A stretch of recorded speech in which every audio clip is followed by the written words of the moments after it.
Testing 1. Testing 2. Testing 3. Testing 4. Yes. That was a bit of a pause there. A bit of a pause. All the way from Australia. Yeah. Excellent. Welcome, everyone. Welcome to the Testing Podcast. And brilliant. Today, again, we're welcoming back Saara Jamieson from Cool Beans, all the way over in Australia. So anyone watching the video, you're going to see us staring at a screen. Sarah's just sat there in our laptop, but you're all the way around the other side of the world, down in Oz. It's so great to have you back. I love the fact that, we've been going 3 years now, 3.5 years of recording. And, it's great to be seeing some of our guests coming back and sort of saying, what's been going on, what you've been up to, what's new in the world. So that's what we're going to do. And I think before we go any further, right on cue, Martha the dog is also kicking around. She is kicking around, so our mascot for today. Mascot for today. She wants to get in on the action. Yeah. It's her debut, so she's trying to kick in, and she bless her.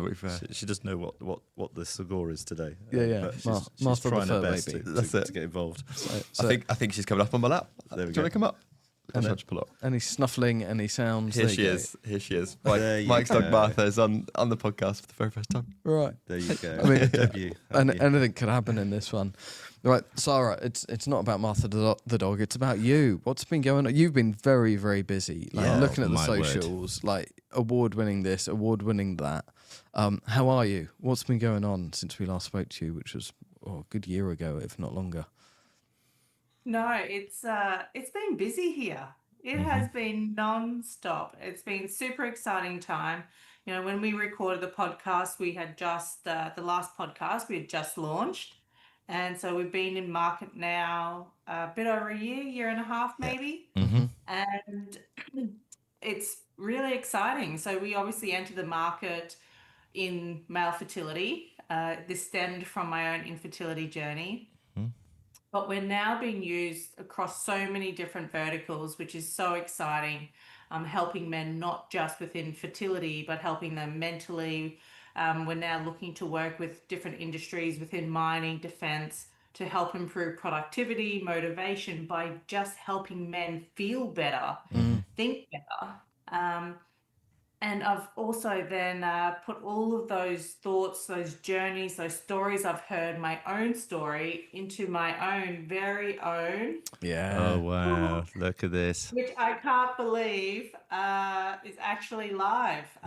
Published. So you can, no matter where you are in the world, you can now get it off Amazon or the, if you're in, you can also go off the Cool Beans Underwear website. And so it's all been happening. It's super exciting. Amazing. Oh, absolutely amazing. Well, congratulations on the publication of your book. That's an amazing milestone. You. That is huge. I mean, for anyone to write a book is a huge amount of work. How did you find the time in amongst also developing and launching, a brand new business and a brand new product? I did Cool Beans Underwear during the day, and I did Cool Beans the book at night. So I somehow managed to write all of this in 4 months. Wow. And essentially 5 nights a week I wrote, and was averaging some nights 1 to 2 hours. But normally for those sort of 5 nights I was averaging about 4 hours sleep, and then the other 2 nights I would sleep probably about 12 hours. Wow. And I did that every week for 4 months. And we got there in the end. And then generally on the weekend, I'd spend a whole day, 1 day on the weekend, and I took 1 day off during the week. So 2 full days writing every night for 5 nights, and managed to get it done within 4 months. Because I wanted it out. So we're recording this now at the end of November. The book launched at the beginning of November. I wanted it out for November for International Men's Health Month. So yes, we managed to get there. I can't believe it. You did it. Amazing. Congratulations. Yeah, well done. That's an amazing achievement. And while, building an incredible brand alongside it is, really remarkable. Well done. Sounds like the sort of hours that Toby pulls driving trains. It does, doesn't it? I say I work hard, but I think that's next level. Yeah, absolutely. Absolutely. And so I've read the book. I managed to get, thank you very much. You sent me a copy this week. I kind of got through it as quickly as I could. But wanted to give it the time to truly understand it. These two I don't think have had a chance to read it yet. It's an incredible kind of story with huge honesty. what was it like for you actually I mean, you don't put pen to paper these days, do you? But, metaphorically putting pen to paper, what was it like for you reliving everything and kind of writing your journey out in that way? It was really tough, actually. And I've done something a little bit different to most books that you'll read. So often when you read a book, you get the story, the journey of what's happening throughout the story. But I've also put in there real-time reflections on me present day. And I actually share how I'm feeling after writing certain things or different things that have happened in my life that may have just happened that day or that week that have then impacted me in a way that's also links back to what I've just been writing about. And so I've tried to bring, while talking about the history of my fertility journey, my entrepreneurial journey, and then all of these stories that we've heard along the way, to actually then bring the modern day me and how it's affected me, how I'm feeling. Because there, especially with my relationship with my husband, we had this amazing whirlwind relationship. We were married within a year. I met the most incredible man that I think I'll ever meet, and I was so fortunate enough that he wanted me in his life. And I think with everything that you go through, you sort of forget some of that spark that you had in those early days, and you forget about everything that you go through, because you come out of this journey, especially infertility, hopefully with a child, and you have this new family, and you sort of push all that darkness and the struggles behind you. But actually then putting this all down and reliving everything, there were some chapters where I was literally crying while I was writing this, actually remembering this is what we went through. And this is how Jordan was able to support me throughout this journey. I'm so fortunate to have had a man like Jordan who was wanting to be so involved in our fertility journey. He turned up to every appointment that he could. He was very hands-on, getting sperm analyses done, improving lifestyle factors, just trying everything possible to help us on this journey. But I had forgotten a lot of that and everything that he had done until I actually went back and started writing this book. And I actually ended up writing a letter to Jordan throughout this. After writing a certain part of this part of the book, I actually then decided I wanted to write him a love letter about how thankful and how much he helped me throughout this journey, and how fortunate I am to always know that he's going to be in my corner no matter what. And he's also helped me in finding who I am throughout this journey. Like Cool Beans, I never thought I'd be in the men's health, the men's underwear, the men's or fertility sector. I never imagined I'd be in this genre as a career. I was a medical researcher, but he's helped me find who I am by allowing me to be who I am. And I didn't really appreciate everything that he had done until I actually wrote this book. And there's a lot of those moments in the book that you have written letters. You've written letters to Jordan. I think, did you write a letter to yourself, but also your children as well? And like, they're really powerful little elements in the book. Like, oh my goodness. Like, I think, for me, there's so much in that book, but I think one of the other things is that bigger vision and bigger mission of, I thought, it's like, okay, it's going to be a book about Cool Beans. It's going to be a little bit of research and science about why and how you developed underwear and et cetera, et cetera. And there is all of that, absolutely. But there's this whole other layer to the book of your emotional journey, your relationship with Jordan, your relationship with your children, but also then, towards the end, it's about, okay, what is this all about? What are we trying to do? What are we trying to change around men's health, about men's fertility, about conversations, about leaving a legacy for the next generation? It's like, bloody hell, I was not expecting this. Like, it's such a deep kind of book in that sense.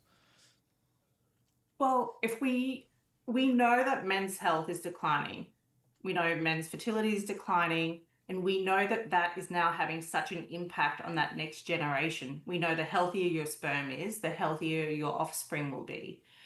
But we don't actually talk about this. We talk about sperm health, we talk about fertility and conception. We don't really talk about what goes beyond conception. We don't talk about that one of the leading causes why women miscarry is because of sperm health. We don't talk about that if you're into your 30s, that you have a 6 times higher chance of having a spontaneous DNA mutation and passing that on to your offspring.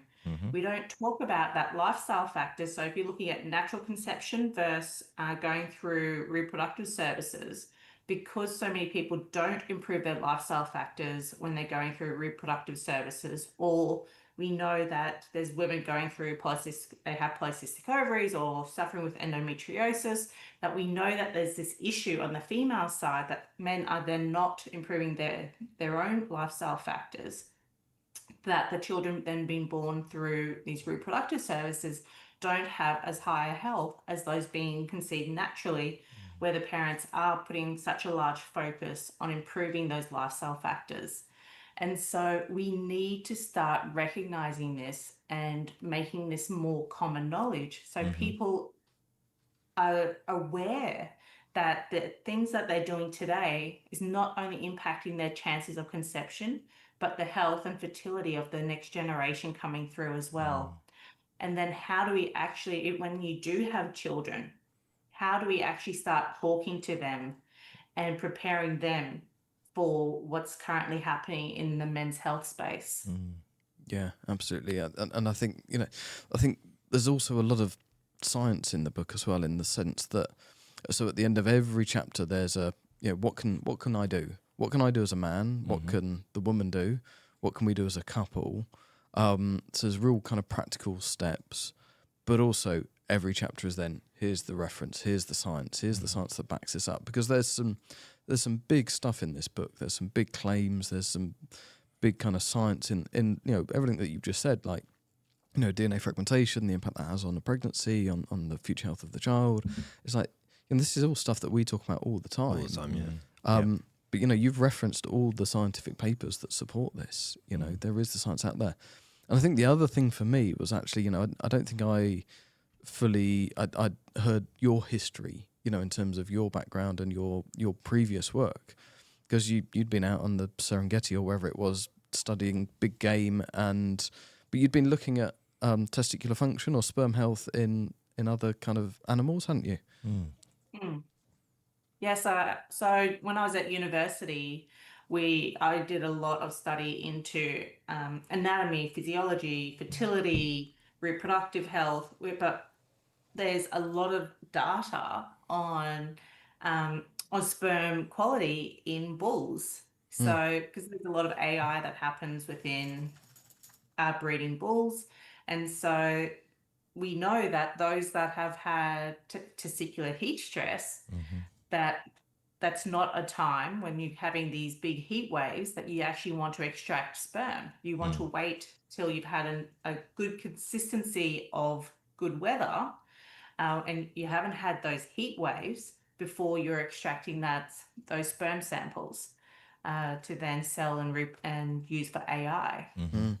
But you're sort of saying in the book, I mean, not AI, IA. Getting myself. AI. Well, Artificial insemination. Artificial insemination. AI has a different meaning, doesn't it? But it does. It gets interchanged, doesn't it? Really, in this sort of reproductive health sort of world, and you just need to be clear. Yeah. AI using AI. AI using AI. Yeah. But I think you sort of said in the book, I think one of the lines that struck me was like, nobody, like, you'd seen all of this in the animal world, like, let's not take sperm when it's when there's been a heat wave. But nobody had taken that across into the human at all, had they? And it just seems absolutely not daft. at all.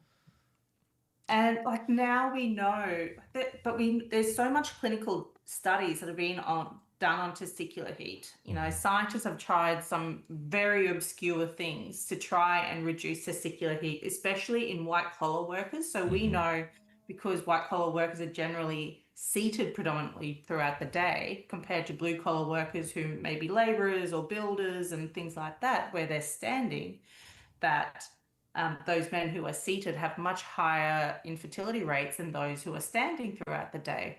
And so scientists have been trying since the 70s, since male fertility started to decline, with these very obscure ways of trying to improve male fertility in these men. You know, back in the day, back in the 70s, scientists tried using portable air conditioning machines and ran pipes along the floor to men's desks, where they could then put these pipes down their jocks and blow cold air onto their testes.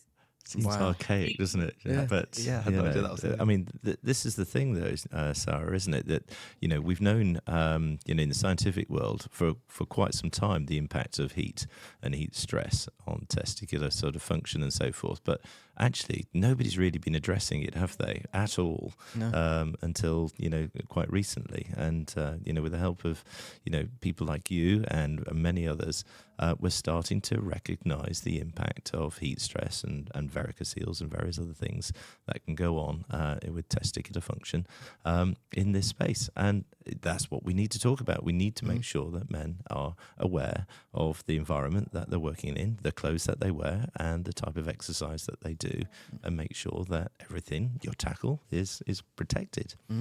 Yeah. Most definitely. And it doesn't matter if you're male or female, education and awareness is what we need. Absolutely. Like, when I went through my first miscarriage, I was like, why is this happening to me? What is wrong with my body that I'm failing? And that's literally how I felt. I felt like I was failing Jordan, that my body had miscarried. But after that first miscarriage, and we started going through fertility treatments, and we started looking more into this, and I understood the prevalence of miscarriage rates. Yep. That, just understanding that, made everything so much easier, because then it wasn't like, why is this happening to me? What's wrong with me? It was, this is a global problem. Yeah. This is a societal problem. What can we do? Not what can I do? And that, for me, was a transformative part of my fertility journey. Yeah. It's very powerful, isn't it, really? Because, in the sort of scientific world, we hear a lot about oocyte competence and egg quality and ovarian reserve and various other sort of female functions. And, gynecologists and fertility specialists and coaches and nutritionists, they're all there to try and improve that environment for, ovary function and, good oocyte competence. But there's very, very little word out there, is there, about testicular health, male reproductive health, and then looking at testicular health and what can you do modifiably to actually improve that environment. And that is the bit that we really need to sort of get out there, doesn't it, really, about, nutrition, lifestyle, and, what you wear is really, really important. So, these sort of factors we really need to address. And I think, we're trying to do it. You're doing a fantastic job at raising that awareness and everything that you're doing, award-winning stuff that you're doing. And, we just need to do a heck of a lot more of it, don't we? Yeah, it's never ending. Absolutely never ending, for sure. Going back to the book, as you mentioned your miscarriages there, Saara, I think that was one of the other big things for me with the book was how incredibly open you were about that experience. That's kind of like the first couple of chapters. It's kind of a little bit about your history, about how you and Jordan met and that you'd settled down and you wanted to start a family. And then, you lay it all out there, like, for everyone to read. And I was like, wow, this must have been so hard to write, but it's so powerful in terms of, the honesty. And I think, that honesty also then comes in from Jordan and about your relationship with them. I think that's such a powerful thing to do, to be so honest about this experience, and I think that's one of the things we've seen with a lot of the guys that we've supported, is when they then share their story, how much of an impact that has on them and the people around you. So kind of what's been the response to the book in that sense? A lot of people have been very surprised at how open I've been. I laid it all out there. I just spoke about all the different treatments that I went through, very invasive, very painful, and all the time that Jordan wasn't really considered. He gave a sperm analysis, got an analysis done, and was deemed to be fine. He was average, or maybe a bit above average, but they were literally looking at how they look, how they move. How often we hear Not this. looking at the DNA fragmentation part. Yep. And I was at a fertility clinic not long ago listening to an embryologist speak. And again, she was saying the exact same thing of what I've been talking about testicular heat having a major impact, but that they don't recommend getting a DNA fragmentation test until 2 failed IVF rounds. Wow. Yeah. And we hear this so often, doesn't it? And it's so frustrating when you're in the know that a semen analysis is a great start. Don't get me wrong. This is the gold standard of where, sort of on the path of getting a good diagnosis is definitely getting a semen analysis. But there are so many other things that can impact sperm quality when it comes to fertility outcomes, and to actually ignore some of those other factors, especially after 1, more importantly after 2, and still not consider the male factor issue is actually quite challenging for me, because it's then experimental pathway of, well, let's just roll the dice, and rolling the dice is not in my genre of treating patients with any condition whatsoever. You don't just take a chance, do you? You use the evidence that's widely available and apply it. So yeah, I find it really, really challenging. But especially when like in your case, Saara, and similar to me and Katie, is that those 2 rounds of IVF that kind of has to be tried out first to see if it works. Had we, Katie and I, had DNA frag tests right at the beginning, the mental trauma that Katie and I, and especially Katie, wouldn't have had to endure. And going back to your story about, obviously having miscarriages, a brutally difficult thing to go through, emotionally and physically, obviously, for the woman. And that is preventative if you have the right test at the start and actually understand what's going on. Definitely. I think, like Mike said, rolling the dice of a chance of success, when actually the chance of success is much lower than the chance of it not working. And then the actual cost financially, but actually the emotional cost, I think, is a huge part of this equation that needs to be considered, that I feel isn't considered. And certainly your story kind of resonates exactly on that point, doesn't it? No, most definitely. I don't understand when we have the knowledge and the skills to get a full picture at the beginning. Why are we not doing that? Why are we waiting? And this could be now several years down the track by the time you get to this point, to then get this DNA frag test done, to then find out actually the problem's been here all along, but we've been focused over here on the female because we're still convinced that females, because it's us that carry the baby, it's us who miscarry, that the issue must lie with us, even though we now know it's a 50-50 split. Yeah, but that's the thing, isn't it? Sorry, carry on. I was just going to say, the other part is now globally, we're not having the birth rates that we need to be having.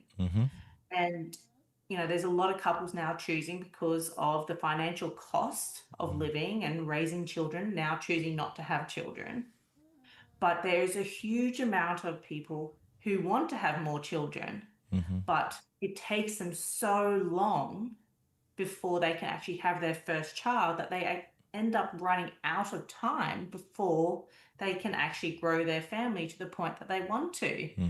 And so governments who are now trying to, they're talking about here in Australia, bringing back the baby bonus. So if you have a baby, you'll get a cash influx to help support you in raising that child. But there's so much more that we could be doing, and a simple DNA fragmentation test should be one of those early steps that we are looking at as soon as you are struggling to conceive. If you are going through reproductive services, that you need to be getting that DNA fragmentation test. Don't wait for a couple of years and nothing else has worked, because not only are you then affecting the amount of children these couples are able to have, it's also then the health of that offspring that is being born, which is then causing this ripple effect for the next generation, not only with fertility, but it's also their physical and mental ability. We've got a much larger incidence of children suffering with learning disabilities, with anxiety, depression. But then you're also looking at cardiovascular health, diabetes. All of these things can be linked, starting back from that subfertile sperm. Yeah. So globally, governments should be looking and investing into these preconception health. I think you're absolutely right. And I think, when we look at DNA fragmentation, it is one test amongst many that should be used. And one of the key things, I think, is this medical history. It's the risk factors that could be contributing towards that ultimate damage that you can see in these advanced DNA fragmentation or oxidative stress type tests. And we do need to sort of look at it, because, as you say, a semen analysis is a great start, but it will tell you whether you've got some, whether they're moving, and whether the shape is approximately what we would expect from all the international standards that's around. But what we don't necessarily know, if we're going into an assisted, sort of conception unit and looking for assisted reproductive health, that the sperm quality is equally as good as the oocyte quality. And if they are damaged in a high percentage, then we've got to look at what is that root cause. And it could be a whole rack of things. And whilst, I hear some of the comments back from some of the clinicians saying, well, there's no evidence, Michael, that sperm DNA fragmentation has any outcome benefit in live birth outcomes. And I'm going well, absolutely not. You're absolutely right. But what it does tell us is whether we have got damage, what that damage could be if we look holistically at that guy, and then look at all the risk factors that could contribute towards that damage. And it could come from a multitude of different sources. It might not just be heat stress, which is what the sort of topic is here, mainly focused on today, but it could be infection. It could be the microbiome, dysbiosis. It could be hormonal imbalance. It could be a genetic factor. But without actually doing these advanced tests, we won't necessarily understand whether there are things that are modifiable through surgery, through medicines, through lifestyle modifications, clothes that we wear, and so forth. So by avoiding these extra additional tests, in addition to all the other risk factors that we should be elucidating, we are going to always be lost. So, I think that's really the key element here, is that DNA fragmentation is a great, great test. It gives us some really, really useful information. But we've got to then go back and really explore what is that root cause, not just try and fix it, but what is that root cause? Because that is the lifelong health of an individual, not just trying to fix it in a lab. Yeah. No, most definitely. Sperm health is a precursor for your General health. longevity. Yep. How are you going to age? But it's also, you're looking at sexual function, you're looking at mental health, you're looking at your cognitive function as you're aging, your mobility, your risk factors for cardiovascular health. These are all things that can become an issue down the track. Yep. And by looking at sperm health when you're younger, that can give you an insight into what your health is going to be as you're aging. Absolutely. And Saara, I think you kind of mentioned this in the book, and it's certainly something I've heard you mention in our conversations, but like the reports you're getting back from men that are wearing cool beans, So, you know, for guys that haven't listened to the first podcast, go back and listen to it in terms of, here they are. Look, there we go on the screen. We've got them in the background there somewhere. You know, they were designed with a fertility kind of purpose in mind because of your journey and what Jordan was going through, the mosquito netting and the needle and thread and trying to find out, like, how can I make my testicles cooler? Yeah. Because we know heat damages sperm health. But I think since you've been developing the product, looking at the science, talking to men, you know, actually when the testicles are functioning well and producing sperm, they have to produce testosterone. Having them at the right temperature has far more beneficial effects than just sperm health. And that's what you've been finding, isn't it? Most definitely. So we've got men who haven't been sexually active, who are now sexually active again by just keeping the testes cool and supported. We've had men with debilitating groin skin conditions now be fully alleviated. Even for men going through prostate testicular cancer, reducing the symptoms of chemo and radiation, especially those men going through prostate cancer, the localized radiation. A lot of men will suffer with skin sensitivity because the actual body of the underwear is quite a snug fit around the body. You're not having that fabric moving across the skin, which eases the symptoms of that skin sensitivity. But also men who are struggling with hot flushes post chemo radiation, using the vascular system on the scrotum to help expel that heat can help manage those hot flushes a lot easier. But then we're now getting these amazing results in men, just especially men who sleep in their cool beans. So a lot of men don't realize that when you're sleeping, whether you're on your back, your side, your stomach, the testes generally get overheated because they fall between your legs. Sleeping is one of the worst times for testicular heat. So we have a lot of men now choosing to sleep in their cool beans because otherwise, when the testes get too hot, it sends signals to the brain. The brain then wakes you up and you've got to reposition your testes to cool them down. So if you sleep in your cool beans where they're already keeping them repositioned, men are now finding they're sleeping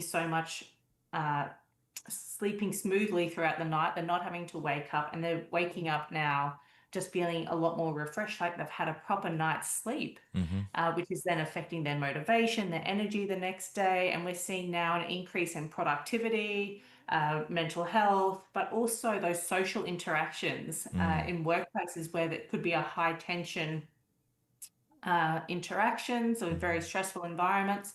Because they're feeling better, they're actually able to manage these situations a lot easier as well. So it's affecting every part of men's health by just naturally improving testosterone. Because a lot of men don't realize that over the last 20 years, the average levels of testosterone have decreased by 25%. That's right. And so while men think I've got okay levels of testosterone, they may be okay levels today, but if you actually go back 20 years, our levels are actually deemed to be incredibly low. And do you think that is mainly around scrotal temperature because of our sedentary lifestyles, our clothes, sitting at office chairs, or do you think there's the bigger environmental factor on that as well, or is it just a combination of it all? It's a two-prong effect, definitely two prongs. So testicular heat, we know that the testes, they're external to the body for a reason because testicular heat is such an impact. And so that affects your testosterone production, your sperm production, but then also your sperm health. But then it's also, you know, chemicals, it's diets, it's everything that we consume these days. Our food isn't as nutritious as it used to be. Every part of our life today is having an impact, but they're so difficult to try and modify. You know, even like we all carry a mobile phone on us today, and so the Wi-Fi signals going in and out of your phone are having an impact. And then you've got routers within the house. It's never ending. So, but we know that testicular heat, the testes were designed to be external to the body for a reason, which we've now, you know, scientists have documented time and time again. And that's what we've done with our underwear. It replicates how the human body behaves naturally, keeping the testes external to the body. Our underwear keeps the testes still external. to prevent that insulating effect from the thighs and the absorption of core body temperature. I don't think any man, if we went and grabbed any man on the street and said, asked them, how important are your testicles? They'd rate it really low, I think. Yeah. most men. Yeah. Like in terms of your overall health, in terms of your cognitive function, in terms of your energy, in terms of your sleep, in terms of your metabolism, like no guy's going to say, oh yeah, no, they're fundamental. They, they're just these two things that hang around and, You don't talk about. and we don't talk about it. Yeah, Scratch it once in a while. That's about it. Isn't it? Once in a while, Once in a yeah. while. But I think But that is why there are so many sensory aspects in the testes and why they're so sensitive to pain, to make sure that you preserve the health of your testes, because they are so vital. So physiologically, evolution has designed them to be so incredibly sensitive to pain, To So temperature. then Yeah. you do things to Then you try do and something protect about them it. because they are so vital. Yeah. do what you can. Wouldn't it be funny? Because they're obviously, our equivalent of the woman's ovaries, right? Yeah. Like if women's ovaries were on the outside of the body, like what would their approach be to looking after their ovaries? What would they have in terms of, garments or, It's true though, yeah, because us yeah, guys it's would just just a bit do of a that. weird yeah, concept, isn't it? whatever. It's like, oh yeah, Yeah. it's my balls. Yeah, Yeah. I'll scratch them. Oh my god, the one thing that I learned about recently is scrotox. Have you heard about this, Sarah? Have you heard about it? Yes, she has. Yeah, it came Yeah. up on one of our chats, doesn't it? Really, I think. I can't remember. I It's put a it on support group. It was a support group. Did that it we come were on? But holding. yeah, yeah. But it's like Jesus Christ, men are injecting or having Botox injected into their scrotal sac to smooth it over. There is a medical reason in terms of stopping sweating. It's like, what the hell are you doing? Yeah. It's like Cosmetically unbelievable. trying to improve. Yeah, something that's never going to be that attractive, no matter what you No, do. Madness, No, isn't no. it? Yeah. Yeah. No, but yeah. Sarah, how do you feel knowing you've had and made such a huge impact, not only just for fertility, but you've obviously mentioned so many beneficial things there, from effectively redesigning some underwear that's an amazing product. But how do you feel now you've made such a big change to people's lives? I'm really excited to see where we're going to be in 2 years, 3 years time. We are having an impact, but we're still a startup. And so next year we're going to be raising capital. We're going to be taking Cool Beans global. And that is what I'm really excited about, because at the moment, yes, we're having an impact on individuals, but I want to see that impact in big industries, into defense, into mining, to have this as the norm product for men, and to get men to start opening up and being aware of what's happening.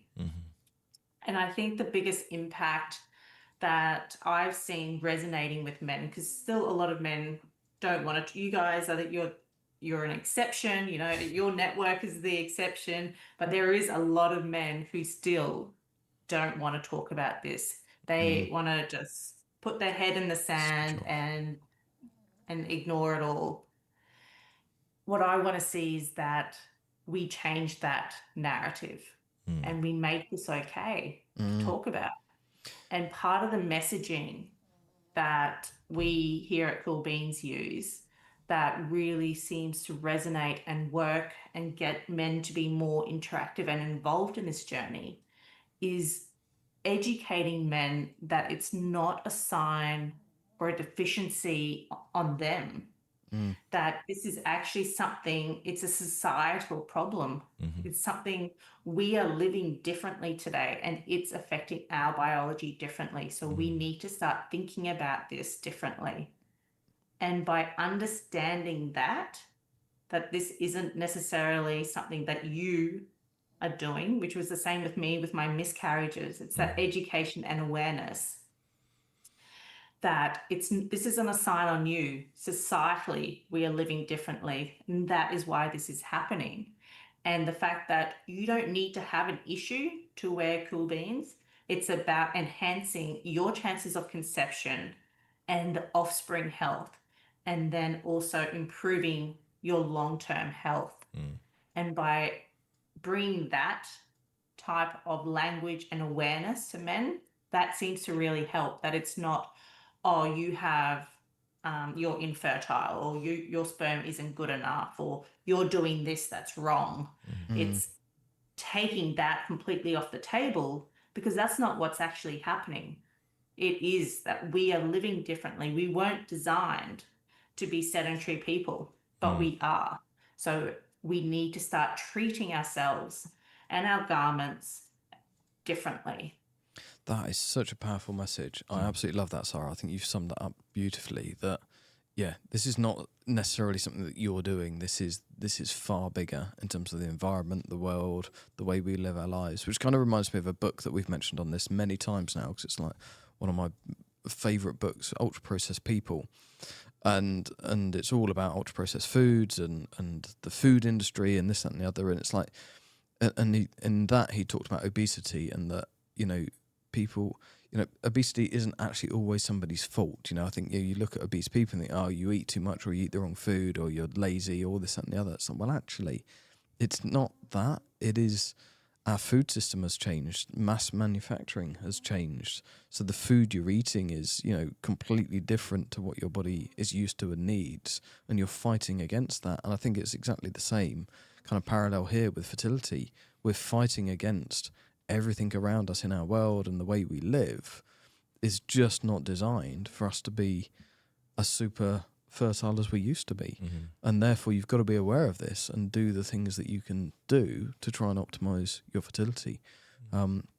Cool Beans being part of that, you know, a lot of the lifestyle and diet stuff that you mentioned in the book, you know, it's a really good practical guide, as well as an emotional story of what people can be doing. How did Jordan respond to the book, and how much input did he have on it? Because I know he's kind of contributed to a chapter or two, and he's written his bit, but what was the impact in that sense? Yes, so Jordan wrote his chapter. So there's chapter 6 is Jordan's chapter, and he put his heart on the sleeve and tried to share from the male perspective our fertility journey. But everything else has been definitely, I've been the leader of that, and you know, there's certain parts where I really went to Jordan and I sought his advice and what he thought, and to bring that male perspective in. And there's a few parts where I've got quotes from him threaded in throughout the book. But with me being the central part of Cool Beans and going to all of these different trade shows and receiving all of these different emails and DMs through social media, they all come to me. So it was very much me interpreting the messaging that we have heard and putting that down on paper. But it was definitely very challenging, I would say, for Jordan. He is definitely not one that talks about his emotions and talks to his mates about, I don't think he talked to any of his mates when we were going through our fertility journey. And so now for him to make himself vulnerable, and for me to share everything that I have shared about our relationship throughout the entire process, it's definitely challenging. And to be just so vulnerable and share the most intimate parts of our relationship. And yeah, it was very challenging for both of us to go through this process. Credit to you both there, though. But absolutely. But he's definitely been my rock throughout all of this, and he has supported me every step of the way. And Cool Beans wouldn't be here without him. That is needle and thread, yeah. Yeah, that is needle and thread, yeah. And it's an interesting, you know, topic. I know this is very emotional, but we recently did a podcast, didn't we, looking at, you know, the impact of family and friends on fertility. And, you know, I think that was an opportunity really for me to open up and talk about the impact that it was for me going through, you know, a journey from being young, and the challenges of, you know, recognizing that you have undescended testes, and then later in life, you know, going through a fertility journey without really the ability to talk to friends and family when you're going through the darkest times of your life. And it is incredibly emotional. And reflecting on it now, I can talk about it more openly because we're in this environment. But there are so many people out there that can't talk about it or won't talk about it or even talk about it to their own partners. And it is incredibly difficult from both sides. And I think the impact is when you can open up. I mean, crikey, you've done an explicit sort of opening up in your book. But that really does strengthen, I think, the belief that this is not your fault. This is information that was desperately needed, that wasn't necessarily there, or the support wasn't there for when you needed it. And what you're providing is that support, that knowledge, that belief that people, can improve their fertility journey with the right level of support. And wherever that support comes from, we're here for it. You're definitely there for it, and embracing it, talking about it, does make things easier. But it doesn't stop that emotional hurt that is buried deep within you. But it does feel better when you do get that out into the open. And I really think we, all of our clinicians, our friends, everyone instills us that, oh, you can't tell anyone that you're pregnant for the first trimester in case you miscarry. And all that is doing then is making you have to carry that burden on yourself. And that's what I found really challenging in my first miscarriage compared to my second, was that I hadn't told anyone. When I did miscarry, I told my sister-in-law, and I went to her house and I completely broke down and had a big cry. Because she had also miscarried, I knew she would understand, but I didn't tell anyone else. I didn't share this openly, and so I've definitely felt like I was carrying this burden within myself, and I didn't get the help that I needed. I didn't even understand at the time about, getting a clean out afterwards, getting a DNC and getting all the remnants removed to then aid in the next pregnancy. And if we can't openly talk about this, how do we get the knowledge, education, and awareness that we need as individuals? And that is one of the main reasons why I wrote the book, is to get that knowledge and awareness out there so people don't feel alone. But when I fell pregnant the second time, I was very open immediately that I'm pregnant. This is what's happening. And when I miscarried, I had this most incredible support system around me. And I didn't have the same burden instilled on myself as I did with the first one. And I really would love for people to start openly talking about early pregnancies, and if you do lose that pregnancy, because it will make it easier for a friend, a colleague, a relative, because then people become aware that this isn't just happening to themselves. This happens. It's 1 in 4 pregnancy of known pregnancies. So how many more are losing their pregnancies without even being aware of it in those early days? And I think that is going to be the most important system moving forward, is actually sharing the losses that we have.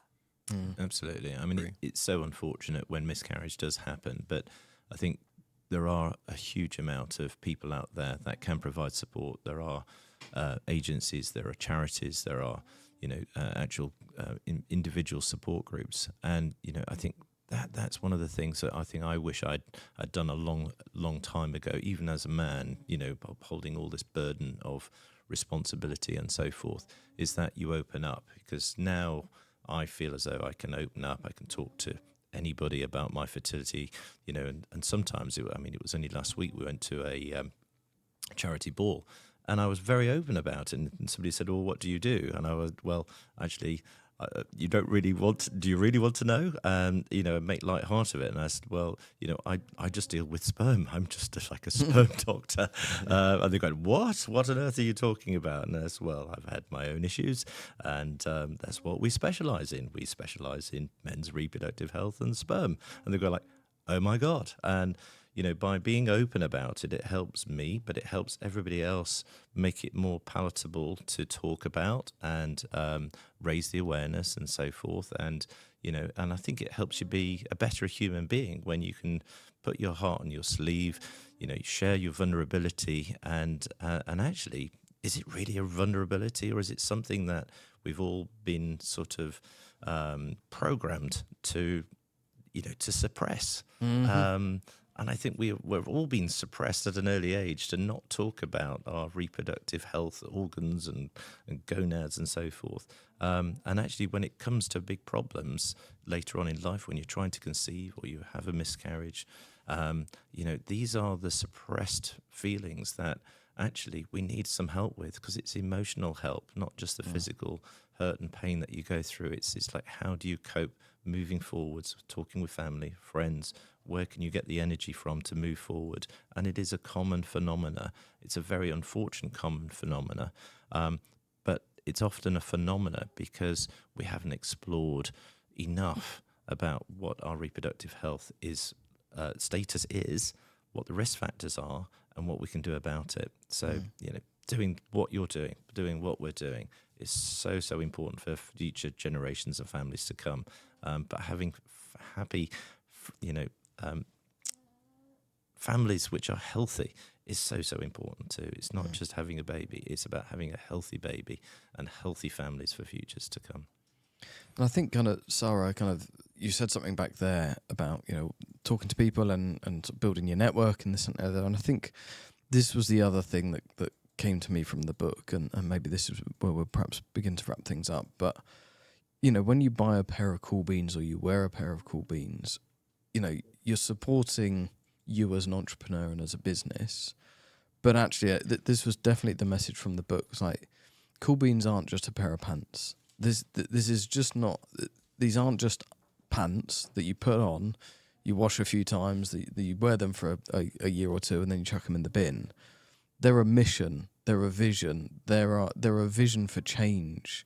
They're a vision for conversations with young men, with older men around prostate cancer or testicular health, but also the vision and mission of healthier young boys, and future generations. So I think that is so incredible that, you're a woman on a mission.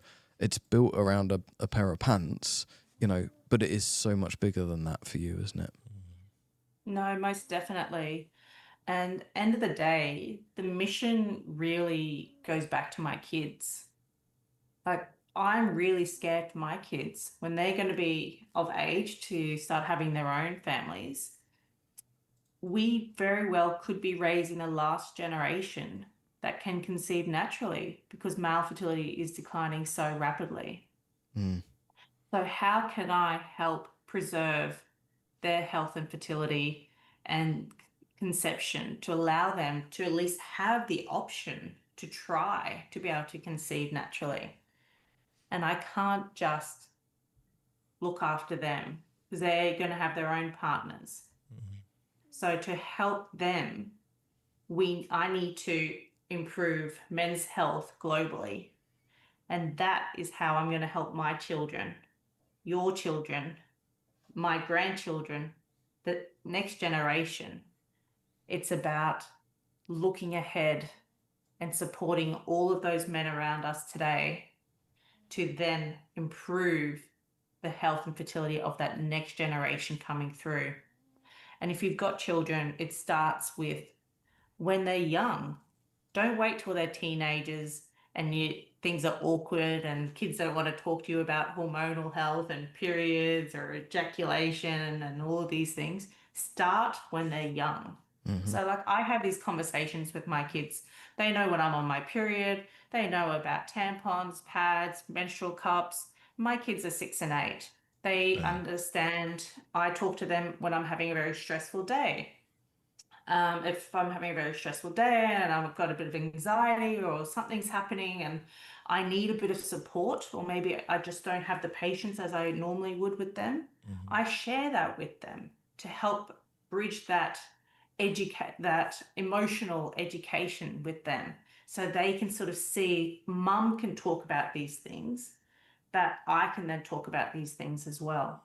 But it's so important to start these conversations when they're younger, so it becomes part of their norm. Don't wait till they're teenagers, because you're not going to be able to have these open, honest conversations with them. Saara, I think you need a cape. You're an all-round superhero. It's like absolutely fantastic. I think, you know, we're going to draw things to a close, but honestly, the book is absolutely fantastic. It's really kind of it's a bit of an emotional roller coaster, I have to say. You know, going there with you through what you went through in terms of your miscarriages and seeing the heartache and the challenges between you and Jordan, but then how you overcome that. But then it kind of leaves you on this huge high of like, we've got to change the world. We've got to change this conversation globally. So like I say, Cool Beans is so much more than a pair of pants, you know. So thank you. Thank you again for joining us. Thank you for all the wonderful work that you do. We do get a name check in the book as well. Testim gets a couple of mentions. Thank you very much. But you know we're here for you, supporting you. How do people find you and the book and kind of find out more? So just coolbeansunderwear.com. But we're also on all the social media platforms. You can also follow me, Saara Jamieson, on LinkedIn or the different social media platforms.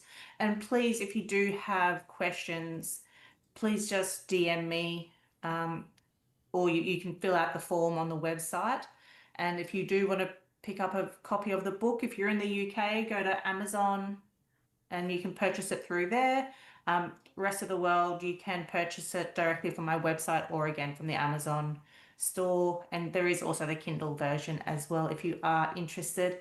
But I just want to leave you with one note, is that I'm so fortunate to have met these incredible men here at Test Him. They've been an integral part of the Cool Beans journey, and I'm so excited that we do have them as a distributor to the UK, to the European market, and I wouldn't want to be working with anyone else. And so, yes, I definitely give you a shout out in the book, and it's because I admire so much what you guys are doing and bringing awareness to these and the conversations that you're having. And it's the people that we bring into our network on these missions. That is how we get this message out there and how we're going to have an impact. It's key individuals and organizations, and the three of you, Test Him, and everything you guys stand for, it has been absolutely vital to the Cool Beans mission. And I just wanted to say a big thank you to all of you. Oh, crikey. Just Thank you. being nice to each other. That's lovely. It is. Thank you. I think just we working do this with together, great right? people. That's the key thing, isn't it? Yeah. So Saara, thank you so much. Let you go and it was Friday night for you. Go and have a glass of wine and take yourself into bed, I'd imagine. But thank you so much. We've really loved chatting with you again. Absolutely. And I wouldn't be surprised if there'll be another one in the can at some point soon as well. absolutely. So, but thank you again. Take it easy. Yeah. Thanks very much, Saara. Thank you, Saara. Keep being Take care, awesome. guys. Keep being awesome. That's it. Take care. Take Bye. care. Ta-da. Bye bye.